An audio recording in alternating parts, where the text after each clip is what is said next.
all the major opportunities to get rich quick, aren't there anymore, because if they existed, somebody took advantage of them and took them away.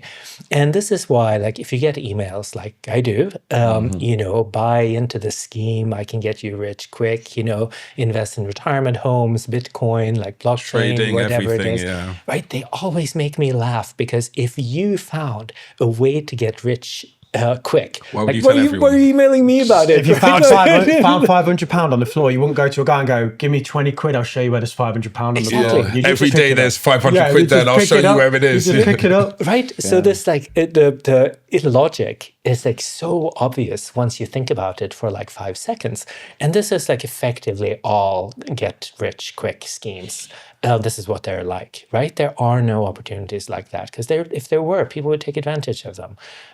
So yeah. Then we're saying in his exercise class there, some people are like, oh, drop shipping. It's like you can make loads of money. You just be the middleman, order for someone, and then deliver it somewhere else. And it's like, if it was that easy, everyone would be doing it. Right. But you just keep seeing the YouTube ads, people talking about it. Now, the challenge is that some people really do get rich off of these things, right? But it's like the lottery, right? After the fact, you can tell somebody got insanely rich by trading in Bitcoin, right? Somebody else got insanely rich, I don't know, insider trading and whatever. And then after the fact, you say to yourself, hey, I can do that thing. Yeah. But they took advantage of an opportunity that doesn't exist anymore. And we're sometimes fooled by sort of the narrative, right? Whoa, here's a dude on TV, he got rich. He's telling us how he got rich. Now I can do it too. What a nice guy. But you should assume that opportunity is not there anymore, because he took advantage of it, right? And the reason why he's on TV telling you is that the opportunity isn't there anymore, right? Otherwise he'd be out there taking advantage. Or that it's not that easy. So, I could sell a course on how to become a YouTuber, and the answer is start a finance channel in a global pandemic and then do 100 hours a week of work every week for the next 4 years. Yeah. And like people would be like, oh, that doesn't seem very easy. Because it's not. And be the lucky one that survives, because the hundreds of people that all started, I'm one of 5 that are still standing. Yeah. And I don't know why that is, and I can't bottle that, but buy my course, Right. I'm glad you're doing this instead of that. Yeah, well, that's what people do. They go, I've now got the secret to YouTube, and the secret is, do this, do that. And actually, no, it's just you're a lucky moment in time, and you've got survivorship bias on your hand, because maybe you're a little bit more dynamic on camera than some of the other competitors. I mean, this is the challenge we're up against, right? The kind of wise, sensible investment advice that you get out of serious economics is kind of boring, right? Save when you can, make sure you're up to speed on your financial literacy. Invest in index funds. Don't look, right?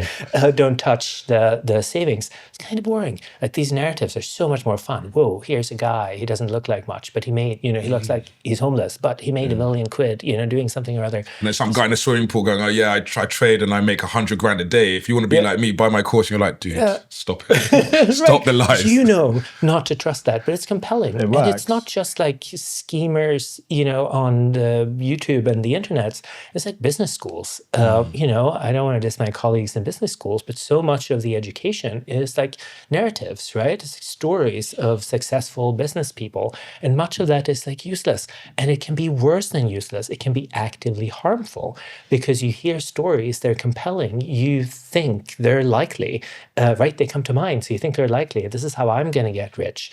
And they're not representative at all. In fact, those people are there because they're not representative. Yeah, right? They're the survivor. You should study the 100 people who failed along the way, the people who didn't build the car, or the person who isn't Warren Buffett because they went Pepsi, not Coke, or something like what this. You need to do is study everyone who was once in the same situation and then follow them over time. But that means like 999 failures for every success story, right? This was a clip from our episode with Eric Agner.